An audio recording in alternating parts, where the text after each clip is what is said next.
Good morning and welcome to today's video. Beautiful day, sunny day here, although I'm sitting under the shade of some trees, and the bulk of the trees are actually pine trees. So their branches are full of pine cones, and the pine cone is very symbolic of the third eye.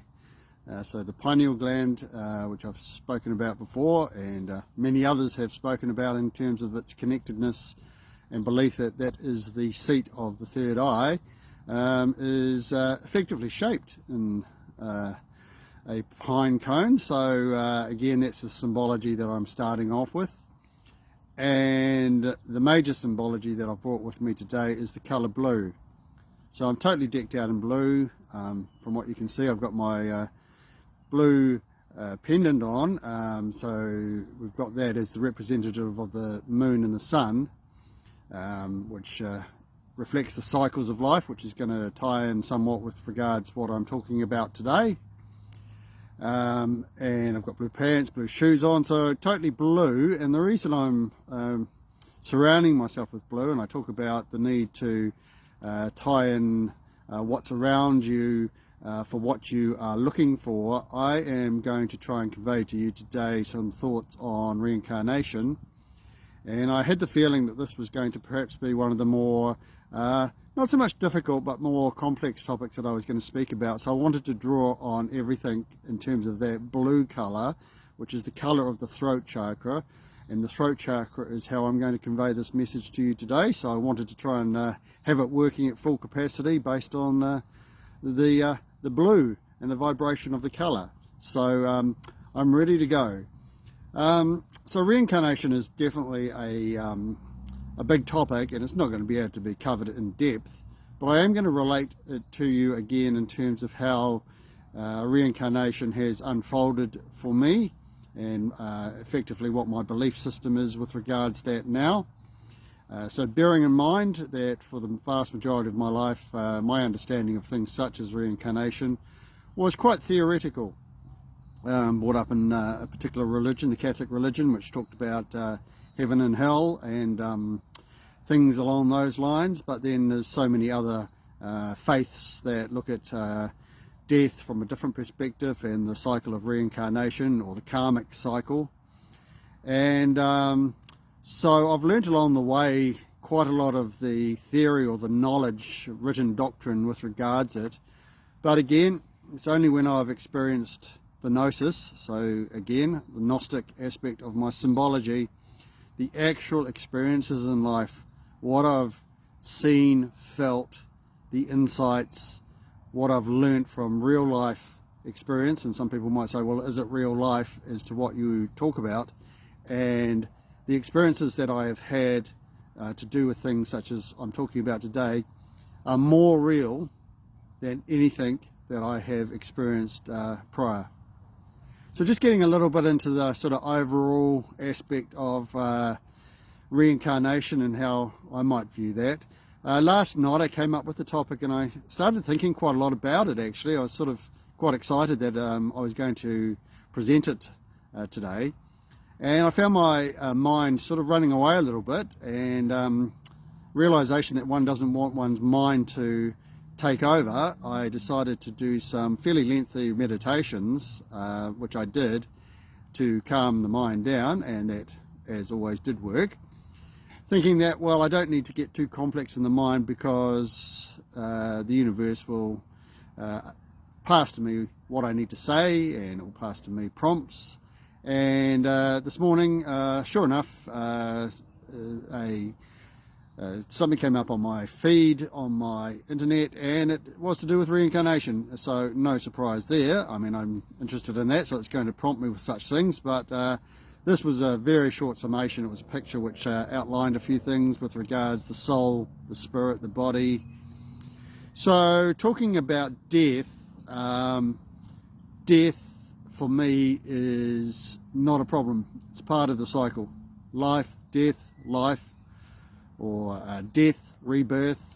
I've experienced rebirth in this current incarnation, talking about my visit or time in Peru last year when I underwent the death of the ego and the rebirth So I got rid of a lot of things and I came out afresh, rebirthed, just so refreshing in terms of outlook on life.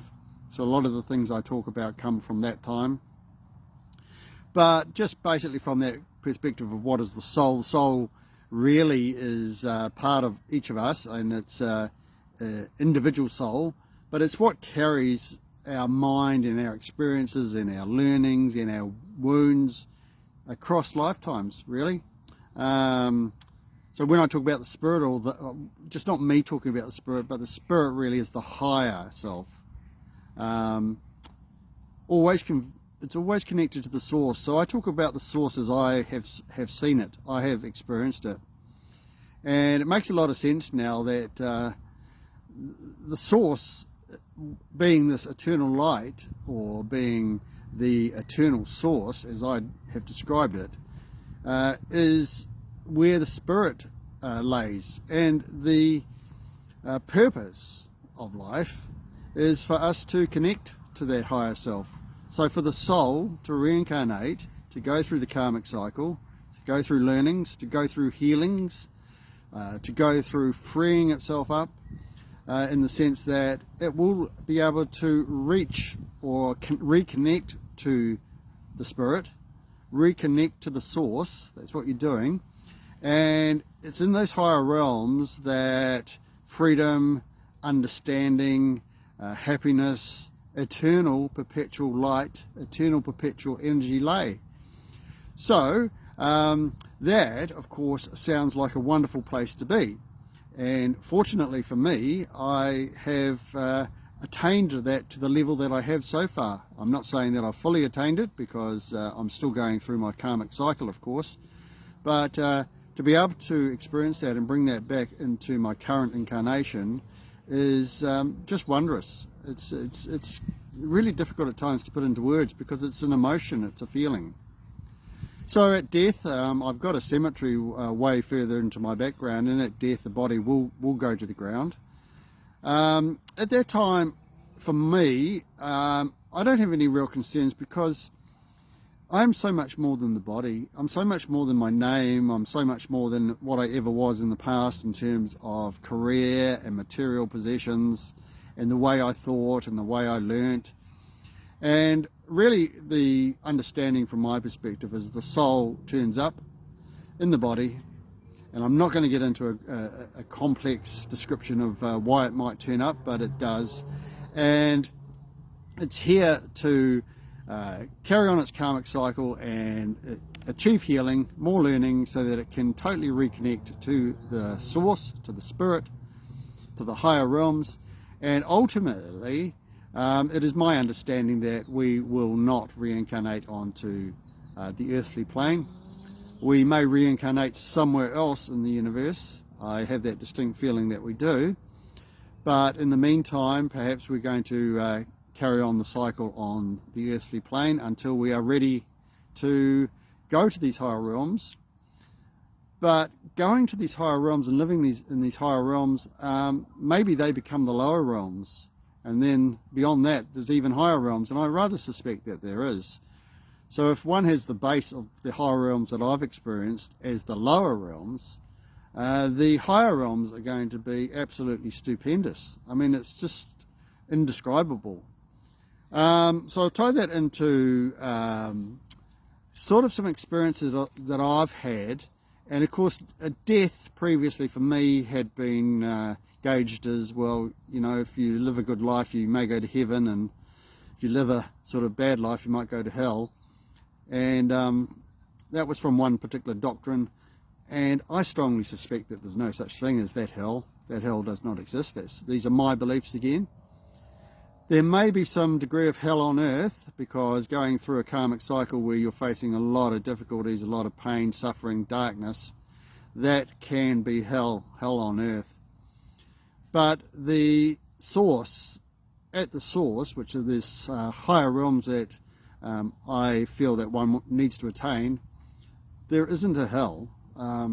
So I've talked about visiting the source, seeing the source. There's no hell there. And it's my belief that we, at the moment of death, that, and I've had this experience, that our being, so we could describe that as the soul, carrying with it the mind and the learnings and the consciousness, goes to a place where that energy mixes in with all the other energy in that place and becomes one, because we are all one. We are all one, and therefore we are all one with the source. It's with distinct clarity that I believe that. With regards the soul